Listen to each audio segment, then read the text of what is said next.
Lidiando con el espíritu del rechazo. Parte 2. Intrusos en casa. En el estudio anterior dimos una introducción al tema de sanidad interior, lidiando con el espíritu de rechazo. Esta serie ha sido pensada y desarrollada a partir del libro Destruyendo el espíritu de rechazo de John Eckhardt. Excelente material cuya lectura recomendamos y al que también iremos añadiendo algunos comentarios de inspiración personal y un aún más amplio respaldo bíblico a medida que vayamos avanzando con la dirección del Espíritu Santo. Bien, comencemos preguntando: ¿está usted luchando con el espíritu de rechazo?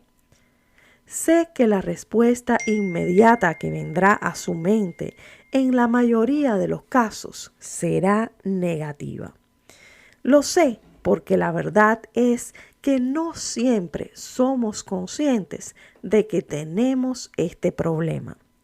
Una vez que pasamos esos años críticos de la niñez y la adolescencia, nuestra manera de pensar cambia y tendemos a creer que hemos dejado atrás el rechazo y ya no somos tan vulnerables como éramos antes. Es normal que así sea. Sin embargo, como hablamos en el estudio anterior, las secuelas y síntomas de un problema de rechazo no desaparecen con los años. Se quedan ahí y más bien tienden a camuflarse para complicarnos la existencia. De hecho, la mayoría de las personas adultas que batallan con un espíritu de rechazo ni siquiera se dan cuenta.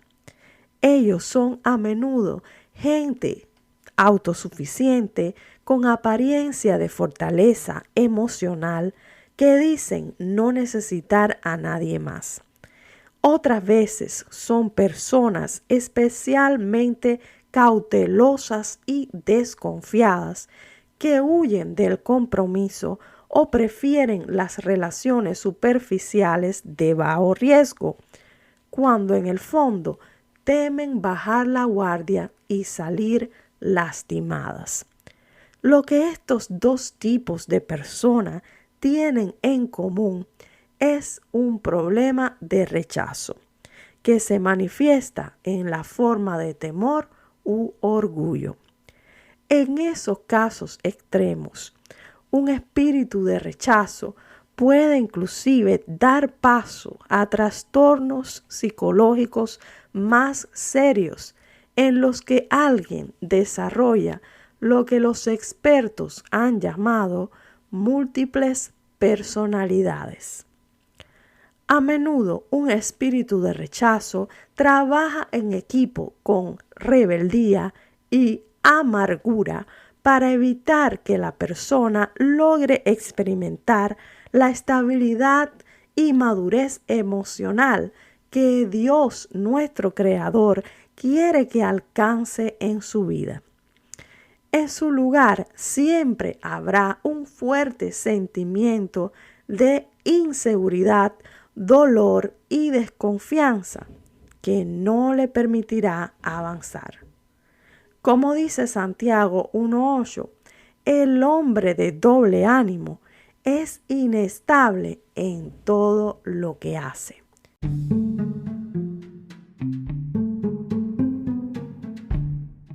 Bienvenido al estudio bíblico de esta semana.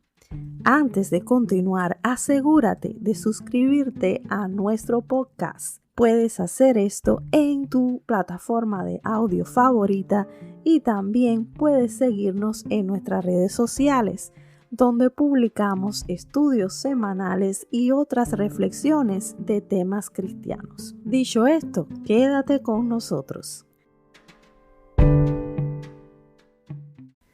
Está claro que el problema del rechazo es además un problema contagioso. Es decir, Aquellos que han sido afectados tienden a su vez a afectar a otros, formando un círculo interminable de rechazo y heridas emocionales. Las escrituras hablan sobre el poder altamente contaminante de la raíz de amargura en Hebreos capítulo 12, verso 15.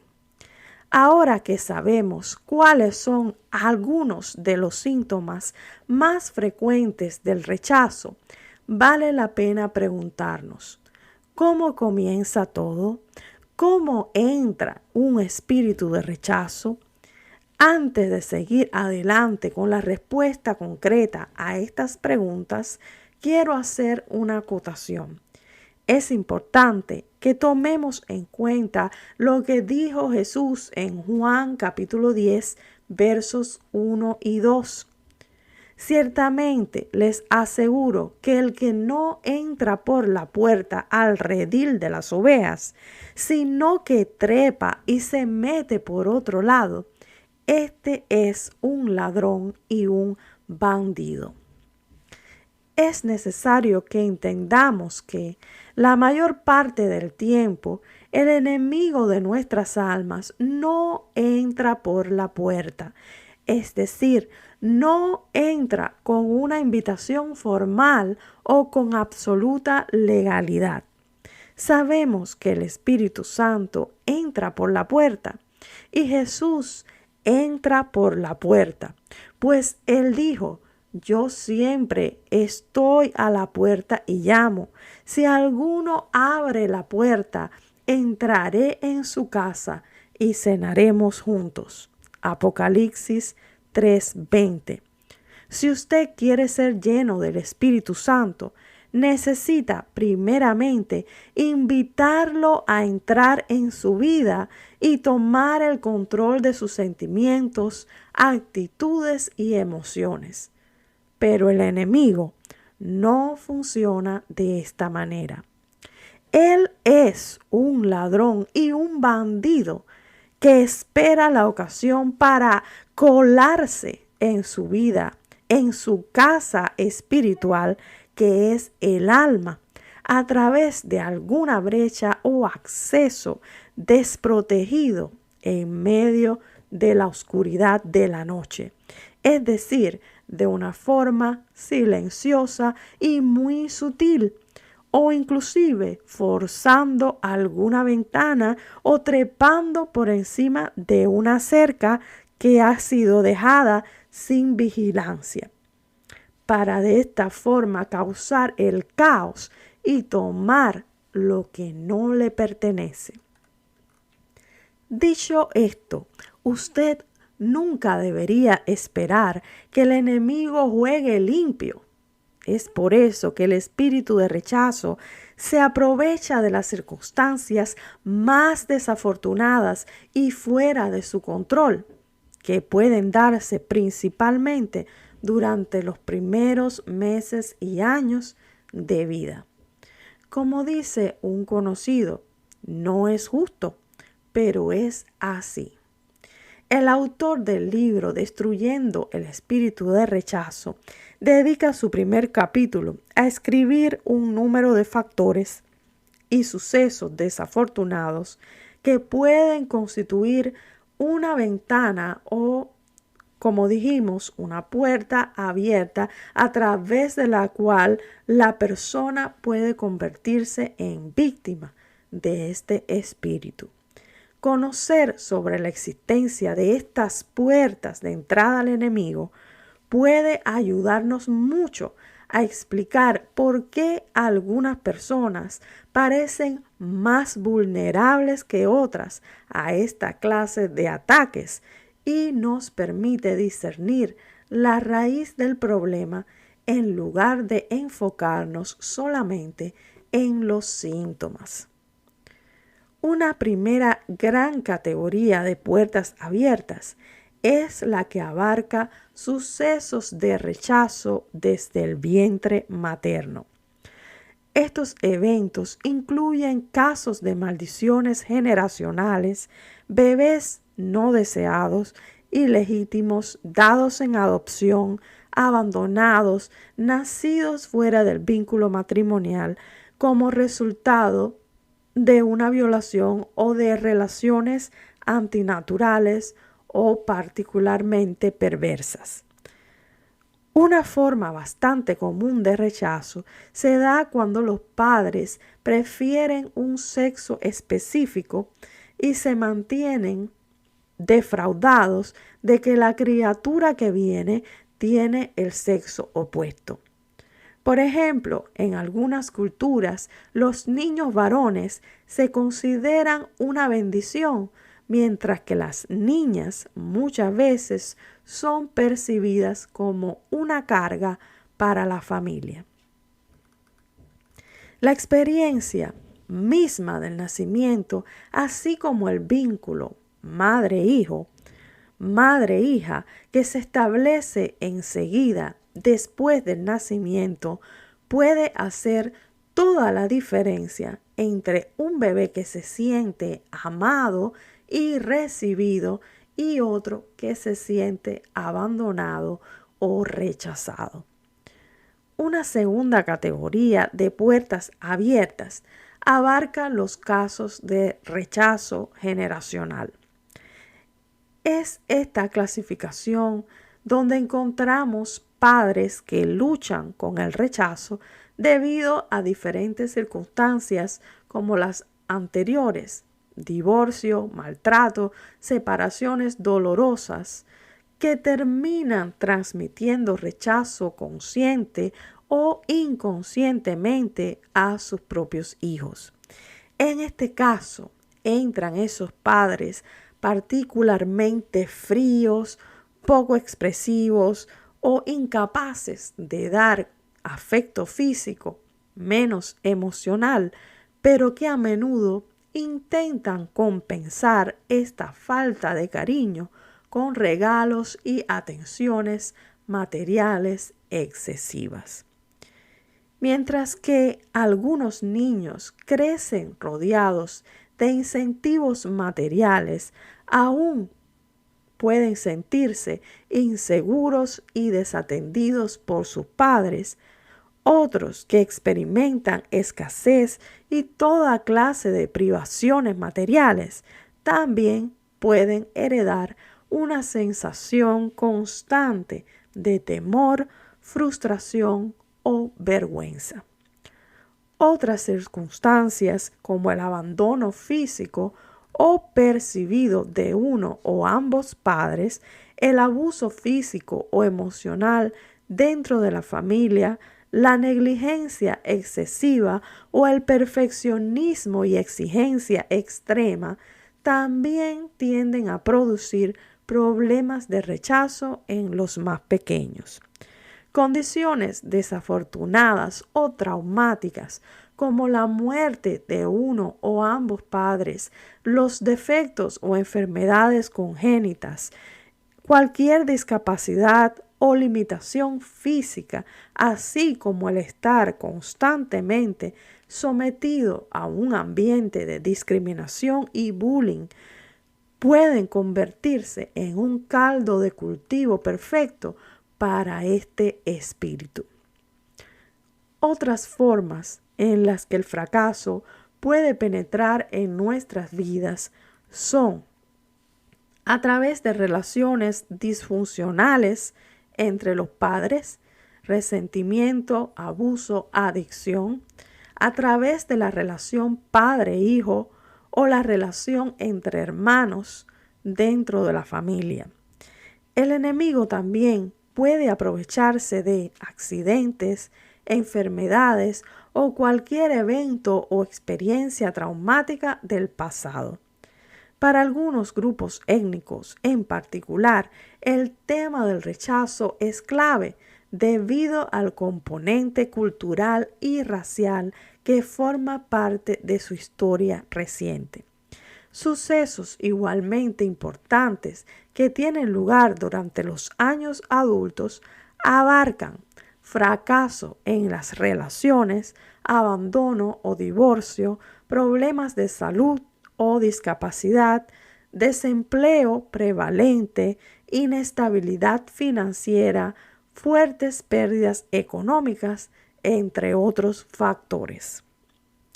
Muy a menudo, un problema de rechazo se hace acompañar de otros problemas similares, como el orgullo, el miedo, la inseguridad, la depresión, baja autoestima, mentalidad de víctima o mentalidad de pobreza y ataques de ira. Evidentemente, nunca es la voluntad de Dios que vivamos en casa con este grupo. Como hemos dicho antes, en Jesús hemos sido honrados y altamente favorecidos. Y Él anhela trabajar con nuestras vidas para que podamos llegar a ser completamente libres de estos ataques. El comienzo de este proceso de liberación y restauración consiste en reconocer y aceptar que tenemos un problema. Al final de este estudio, quiero darte un ejemplo bíblico sobre el cual podemos leer en el libro de Génesis, capítulo 25, versos 21 al 26. Isaac rogó al Señor a favor de su esposa, porque ella no podía tener hijos. El Señor contestó la oración de Isaac y Rebeca quedó embarazada de mellizos. Pero los dos niños luchaban entre sí dentro del vientre, así que ella consultó al Señor. ¿Por qué me pasa esto?, preguntó, y el Señor le dijo: los hijos que llevas en tu vientre llegarán a ser 2 naciones, y desde el principio las 2 naciones serán rivales. Una nación será más fuerte que la otra, y tu hijo mayor servirá a tu hijo menor. Cuando le llegó el momento de dar a luz, Rebeca comprobó que de verdad tenía mellizos. El primero en nacer era muy rojizo y estaba cubierto de mucho vello, como con un abrigo de piel. Por eso lo llamaron Esaú. Después nació el otro mellizo, agarrando con la mano el talón de Esaú, y por eso lo llamaron Jacob. Según el verso 22, ya dentro del vientre existía una aparente rivalidad entre estos 2 hermanos. El término original parece indicar que ambos bebés se oprimían y aplastaban mutuamente. Cuando Raquel, preocupada, consulta a Jehová sobre el asunto, ella recibe una profecía de que el hijo menor en realidad llegaría a ser más fuerte y poderoso que su hermano mayor. Una predicción contraria al consenso cultural de la época, en el que todo hijo mayor heredaba mayor fortuna y honor que sus hermanos menores. Durante el nacimiento de los mellizos, algo inusual sucedió. El segundo en nacer tenía su mano pegada al calcañar del primero. Debido a esta aparente señal, el menor fue llamado Jacob, que significa uno que agarra el calcañar o uno que suplanta. ¿Cómo se siente un niño que ha sido llamado el engañador de la familia justo al comienzo de su vida? La Escritura cuenta la historia de cómo Jacob, el engañador, creció para honrar su nombre y se convirtió en un verdadero maestro del engaño. Si bien Jacob era consciente de que su destino profético era el de superar a su hermano Esaú, también es cierto que hizo todo lo humanamente posible para lograrlo a base de mentiras y artimañas. Primero, consiguió convencer a su hermano de que le vendiera su primogenitura por un plato de lentejas y en un momento de humana debilidad. Y luego se hizo pasar por él para engañar a su anciano padre y lograr así la bendición de hijo mayor. Jacob huye de la casa para escapar del deseo de venganza de su atribulado hermano Esaú. Logra llegar a la propiedad de su tío Labán, pero aún allí la maldición de su nombre lo persigue y el engañador se convierte en engañado. Y Dios comienza a obrar en su vida a través de diferentes circunstancias para producir el cambio y transformación que éste necesita. Luego vemos que llega el momento cumbre del proceso de Jacob, cuando de camino al reencuentro con su hermano, un misterioso personaje le presenta oposición durante toda la noche. Durante esta experiencia con el Cristo preencarnado, Jacob recibe una nueva identidad en la forma de un nombre nuevo, Israel. En lo adelante ya no será conocido como el embaucador de la familia, sino como un verdadero guerrero espiritual. Ya no intentará acceder a su destino profético a través del engaño, sino que legítimamente ha conseguido la bendición de Abraham en el campo de batalla espiritual y hasta tiene una herida de guerra que lo hace cojear.